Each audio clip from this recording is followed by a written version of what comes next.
Pasensya po kasi kinakabahan po kasi po. It is only answerable by yes or no, Mr. Arevalo. Is there any ghost projects of Wawaw Builders? This is what I discovered, and the former secretary confirmed during the first hearing that there indeed are ghost projects. Bine-verify pa po namin, Your Honor, ang ano kung meron po. Ano ka ba sa Wawaw?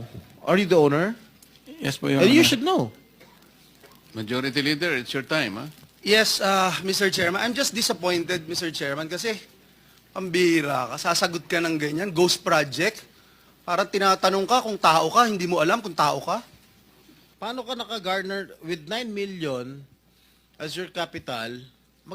Paano ka nakakuha ng malalaking proyekto sa DPWH?